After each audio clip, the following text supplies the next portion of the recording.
Now, obviously, throughout this tournament, I've been doing the pick'ems where I've been showing you who I have making it through each time. Now, I realise I should just have these on screen, but in the first one, I think I got 7 out of 9 in the new Challengers stage. In the last one, I got 6 out of 9 because some of my teams just obviously flunked it at the end, like I had FaZe 3-0, and Mousebots didn't go 0-3. So in the end, I still got 6 out of the 9 I went through.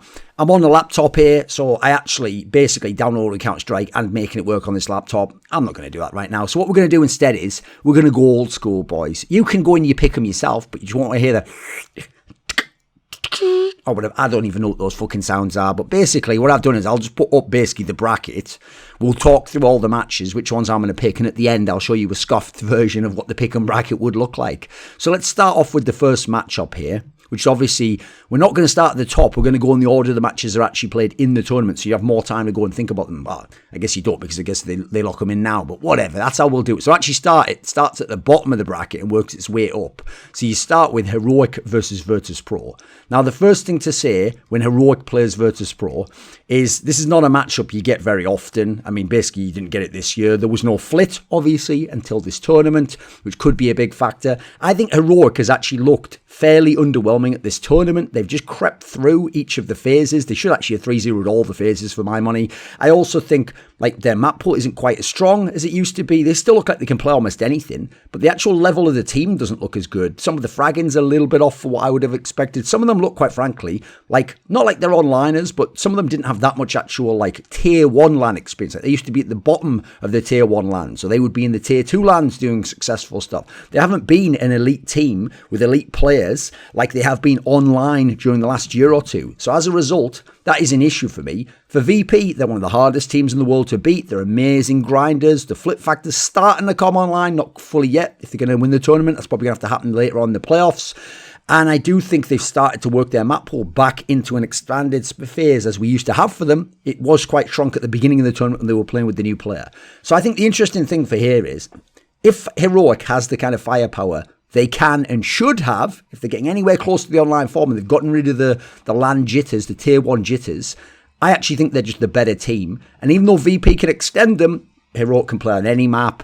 They've got, one thing I love about Heroic is they have a mobile map veto. So they will ban a different map depending on what they think is your strongest. They don't just stick with a permaban. They will pick into what they think is the right pick. So they can, in theory, always shift a best of 3 to at least give them a good chance, if not make them a favourite. I think they can be made a favourite in this particular one. Because you go and you look at the maps, like obviously, yes, we know VP plays a lot of Inferno. That's a fantastic map for the guys from Heroic. Overpass, I know VP's ground out some incredible wins out of nowhere. That is a map that's always been in the back pocket of Heroic. You go across the board, Ancient, they don't mind playing. The VP guys have to sometimes play it because they ban Nuke. That's a map that they didn't particularly look very comfortable on, in my opinion. Basically, I mean, what are the few maps that VP would be good on in theory? Maybe Vertigo? That might be a pick, actually. Oh, it's pretty cheeky, though. Flit hasn't played it that much, though. That's a tough one to say. Obviously, if you want, you can go to the old schools of Dust 2, Mirage. I don't know why you would. Like, it hasn't looked that great for this team. And obviously, if Heroic want to, their least paired map is Dust 2. They can just make the ban there. I think that this is real tough. Obviously, it doesn't actually even matter that Nuke's the permaban of VP. It's not really a map Heroic's that good on anyway, even though they played it a million times. They're just all right on it. Yeah, the problem I have here is I just think too many factors hedge in the favour of Heroic. So even though VP can beat anyone and they are so tough to beat, and here's the funny thing, I actually think if I was ranking teams with like potential to win the bracket, if I didn't know the first round matchups, I would probably put VP 3rd or 4th. I think they would be after Na'Vi and Gambit, quite frankly. The problem is I think they've actually got the wrong opponent in the quarterfinals. They've got the team that can cover them in the map pool, can cover them in terms of overall ability, got a nice tactical style too. I think unless the Heroic players choke, I think they can win this one, although I'm certainly not ruling out a grindy VP 3-map series. So I'm going to say actually Heroic's going to win this one. They're going to move on to the semi-finals. Now, the other one is obviously then going to be G2 versus NIP. G2, a revelation at this major, because you went back and watched them in online form the last few tournaments. They were bombing it. Like, I know they were pretty alright at IEM, the RMR. Even then, they lost to ENCE. I mean, what the fuck is that? Like, on paper, you're supposed to destroy that team. Then you look at the fact that like it was only Nico carrying for months and months, and then the rest of them all just dropping off a cliff, like Hunter and Nexa. Let me think what else. You look at the fact that their map pool was already limited when they were at their best, coming 3rd and 4th all the time, 2nd at IEM Cologne, but then it started to fall away. So they come into this major, Nuke's still a strong map for them. Ancient, they can play, but they don't play very much. Dust 2's fallen off a cliff. Mirage, fallen off a cliff. That was their most played map, under 50% win rate in the last 3 months. Yeah, exactly. Vertigo, when they have to play it, they haven't got a great win rate, so they still don't have a great map pool, but the players have arrived at this tournament. They have actually got the kind of LAN boost that, quite frankly, remember, aside from Nico, these aren't super tenured players. Like, Nexus played a whole bunch of tier 1 LANs, was never in top teams generally, and Hunter's, like, briefly flirted with it, and some of the others, like, look, Amanek and Jax, like, Amanek certainly has had his run through tier 1 LANs, but not the top level, playing in the elite teams, so they don't necessarily have that great in terms of players, but look at NIP, though. Let's flip over to them. I look at NIP, Device hasn't shown up as a superstar in this tournament. Like, he's supposed to be the hard carry, he even was the last couple of months coming into now. Then you look, Hampus is actually probably the most impactful player right now, and those flanks and that flanking style, look, it's going to work for a while. It might even work against G2, but sooner or later, a smart team is going to shut them down. It might be a Heroic, it might be Na'Vi or Gambit. I just see them getting shot out when a good team comes along. You saw, quite frankly, against Na'Vi and Gambit when they played them in the previous phase. I also thought, quite frankly, Copenhagen Flames overall actually played a better series than NIP in that last 2-2 match. But fair play, NIP managed to find a way through. What was one of the reasons why? The Linus guy finally stepped up, had a bunch of good big kills, a bunch of key rounds. I don't see that happening, quite frankly. He hasn't been very good in this team. He hasn't been integrated well, and their T-sides are ass. So I'll take the team play of G2, and I'll take the proper structure, and even the supportive elements. Amanek and Jax, I think, are going to do a better job relative to people like Plopsky and Linus. And the superstar fragging, I'll take Nico all day long over Device right now. We're going back a couple of years, maybe not. Right now, though, that's an easy choice for me. So the problem I have as well is the map pool of NIP. They're loving Inferno. They're forcing Inferno. They only have a CT side. Like, basically, if you're a really good Inferno team, they're going to have to win like 10, 11 CT rounds to have a chance against you. Then you go to Ancient, this map. They tried so much. They only got to play at the very end of this whole tournament, basically, until now. They didn't get it because it was the third map against Na'Vi and Gambit. Yeah, they have a great win rate on it. But you saw, look, that game of Copenhagen Flames is literally a blueprint on how you can beat NIP. You've got to pay attention to Hampus flanks, and then when they're on their T side, you can even let them take that site and look at the retake simulator Copenhagen Flames were running. I mean, listen, it was balls to the wall, it's edge of the seat type stuff. But I think a lot of top teams, like, listen, I think that an ancient pick is going to prove to potentially be a poison chalice for NIP. Then after that, what do they even have? Okay, they have Overpass, they have some wins on. Spoiler, that's G2's permaban. Then you go and you look, what do the guys from NIP ban? They ban Vertigo. That was actually one of the worst maps for G2. So I go back and I look. Let's say NIP's going to pick their Inferno or Overpass. If they pick Inferno, okay, I could see them actually potentially winning that. Even so, I think G2 can grind it out. If it goes to Ancient, I actually think that G2 is pretty good on that map overall. It's not a map they choose to go in too much, but they've got the players and the skill to do it. Like, I think that's actually a 50-50 with how NIP's been playing. And what we're going to go to for a third map. Probably Mirage or Dust 2, right? I think this is actually going to slightly be G2 for him. G2's going to win this series. I'm taking them to win it. I think NIP, they're going to have a lot of fanboys going to be going home sad from the arena, quite frankly. They should be lucky they even made it here, though. Even if they get past this, quite frankly, I don't have them going to the final unless they do some epic, not even this version of NIP, but like the NIP magic shit from DreamHack Malmo or whatever, if you go way back in time, the Auckland tournaments, etc. So I actually have the guys from G2 winning that. So essentially, I have G2 versus Heroic in my semis. We'll get to that in a minute. If we go to the other side of the bracket, Gambit versus FURIA. Now, this is one where, if it was the old FURIA with Henny, oh, I would love to see this game. Super tactical style versus very aggressive, gimmicky, but like crazy skill level team. Oh, I would love to see this game. Problem is, you don't have that particular team. You don't have the same versatility in FURIA. A lot of their charm for me has fallen away. So you come in, yes, Gambit hasn't been the same monsters they were online. They still ground out all the games they needed to. They still managed to, by the end, sort of get in place. Axel wasn't as good as I thought he would be. He was at one point the best entry player in the world. I think he'll come online in the playoffs. Shiro has arrived as the dominant passive AWPer, by the way, in theory of all the AWPing styles. Someone that should translate to land the best.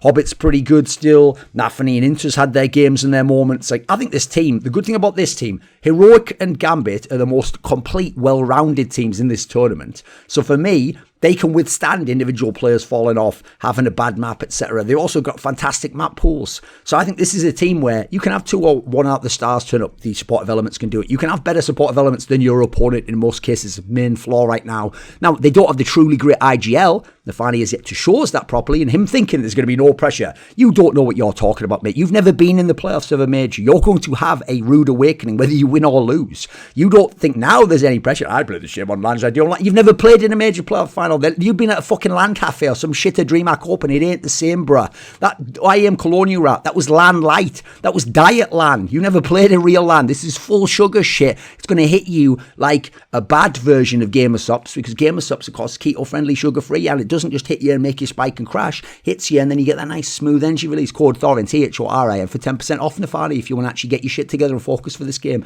Right, so here's the thing. I think Gambit's just a much better team. FURIA has like a crazy puncher's chance, I guess, because like, look, they can go to maps like, I think they'd maybe have an outside chance on Vertigo.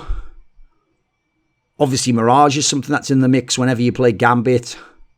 I mean, the ban of FURIA is always Dust 2, which I've never liked Gambit picking, but whatever, they were always good on it when they did. The downside is FURIA likes Nuke, and that's the Gambit's perma. The problem is Gambit can pick stuff like Overpass, they can pick stuff like Mirage, they can even pick their Vertigo and they can just beat you on it. I don't really see FURIA doing the ballsy entry pick. I'd love to see it though. I would like to see that as a way to have an extra chance to win. So I quite frankly think, despite Kserato and Yuri being banger players, Art was previously a very interesting player, not as interesting now in this lineup. I don't think FURIA have got the pieces for this. So I think this is an easy Gambit win, actually. They might not make it easy. They've been actually struggling a little bit more than I expected, but I think a 2-0. I think the 2-0's on the cards, and they're going to go through. And look, spoiler, who are they going to play in the last match? It's Na'Vi versus Vitality. Now, on paper, Na'Vi has looked absurd in this tournament. Bit is the highest rated player. Electronic and Simple are still very good. Everyone's looking awesome. It's looking exactly like it has for those online tournaments previously. You would expect Na'Vi should win this tournament. The thing is, who have they gone and gotten in the round of 8? Their old enemy, Vitality. The team's beaten them a bunch of times. They have one of the few players in Ziwu who can go head-to-head with Simple. It actually finally came online after the first 2 maps that they lost. They were in a position where, look, they've looked dodgy and ropey in those best of 3s. They could already been out a bunch of times now. But all that matters is they made it here. Now, Ziwu's never gone ham in the playoffs and made it beyond the round of 8. He's only played a couple in his rookie year, to be fair. So right now, I do think Simple's better than Ziwu. Still, Simple can have an off day. Ziwu can come to play. But where's the bit? Where's the electronic? Where are the other players who are going to go ham for Vitality? If it wasn't for that Apex 1v3, it'd be Entropic that were playing, maybe not this matchup, but in the quarterfinals instead of Vitality. Then you go look at the map pool. The map pool is ridiculous for Na'Vi. They don't have a losing win rate on any map. They perma Vertigo, by the way, one of the better maps for Vitality. Then you go, their worst map is Dust 2, but they've only played it 4 times. Quite frankly, they can definitely win on Dust 2. You saw that online over the last few months. Then you go look, they have a 100% win rate on Nuke. 10 times they've played it in the last 3 months. There's something like, I think they maybe even have 16 wins in a row on that map. It's absurd already. What an incredible win rate. Well, that was a map that Vitality's played many, many times. Then you go and look, their Inferno's at 75%. Vitality likes that map as well. You go and look at Mirage. They're both the same win rate with a similar amount of play. You go and look at Overpass, slightly edged towards Na'Vi, because let's be real, when Na'Vi has the firepower they have now, and when Perfecto, who isn't even part of that trio of firepower, also plays well. What's his best map? Oh, he's only really good on B-side on Overpass, holding them up. This is going to be tough, boys. And then Vitality doesn't play Ancient, which apparently Na'Vi's pretty good on, but that doesn't matter. The map pool has shifted to Na'Vi. It's going to take Heroics from Ziwu. Probably going to need Masuta to play a lot better than he has. He hasn't found his online form yet. Kyojin can't be a massive haul because there isn't one on Na'Vi right now. I think this could be very exciting. It's the right matchup, but you want to see Na'Vi get knocked out early. I do think Na'Vi's going to win this one, though. I think, quite frankly, the nuke's going to be fantastic for them. If the people from Vitality try a Just 2 Mirage pick, it's going to be costly for them. They can go with Overpass if they want to get cheeky. I think it's too favoured towards Na'Vi. I have Na'Vi winning this one. So I have Na'Vi Gambit in the semis, and I have G2 versus Heroic. So let's consider how those ones might work out.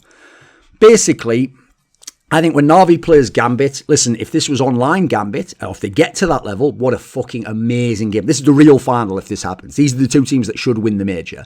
The trouble is, Na'Vi, when Bit became incredible, was getting past Gambit. There even were occasionally when Simple just went super over all the time. The map pool right now that they got Nuke to be an unbeatable map, looks really good.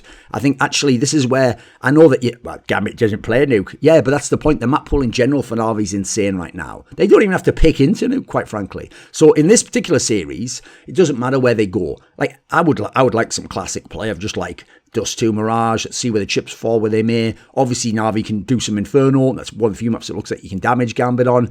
I just think right now, this is a matchup that's too slightly favoured to Na'Vi, and there haven't been enough factors, especially once we got to LAN, to make me believe Gambit can win it. I thought Gambit was the better team even a month or so ago. right now, the Gambit that's arrived at the moment isn't a better team. And unless I see something amazing against FURIA, which isn't the right opponent really to show off against, it's going to be hard to pick them. So I think, yes, Na'Vi, they've got the best player in the world. He's super land proven. He's in godlike form. He's even got an unbelievable rookie with him. He's got a bevy of players around him. This is the time for Na'Vi. It really is. So Na'Vi will win that match and they will go to the final. Spoiler, they'll just win the major. Now, I think in the other matchup, which is G2 against Heroic, for me at least, I think G2 is... They're still a flawed team. They even were when they were 3rd or 4th best in the world. I just think the issue is, how well is Heroic going to play on LAN? And is being in a semi going to affect them much? Listen, it's only really Nico I expect to be like good no matter what from G2. The Heroic players, I could see them having dips. The problem is that map pool is fantastic. And they can pivot this veto to be favoured to them, even against G2. Even if G2's in sparkling form, which they haven't quite yet. They've had some good games. We'll see how Hunter holds up. So I think overall, Heroic's going to win this matchup. I actually think it will be Na'Vi against Heroic in the final.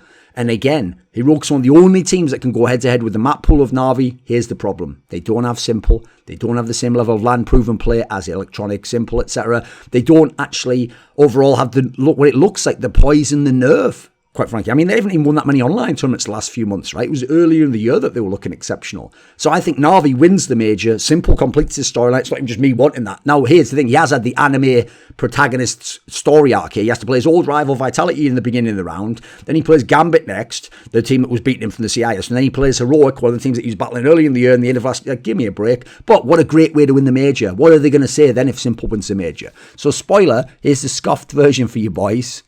I have Na'Vi Gambit in the semis, G2 Heroic, and I have Na'Vi winning, hence this little crown thing that I've put up there. Na'Vi will win the major. Machine here, and you're watching Thorin's YouTube channel. 20-minute video for 2 minutes worth of content. Gold. This video was kindly supported by Lagger15, Matt Pugnatio Rajcula, Skaparen, Travis Goff, Zack Schmidt, ochs, Alexander Rao, Animosity, Butt Pounder 420, Chris, Hades, Jdubs, Jensen Goh, John Shelton, Joseph Ginsburg, Kovacevicd, Tobias Bernasconi, Zoomba, Zyrathenia, and as always, a special thanks goes out to both Jerky's Minion and DZL. Do you want to suggest a topic or a guest for my content? Would you like to ask a question for my monthly AMA? Want teasers for upcoming content or interview guests have I done, etc.? Do you want to take part in one of those donated discussions? Well, if you want any of the above and previously mentioned, put your money where your mouth is and join the Skrumalati today at the description box link to Patreon.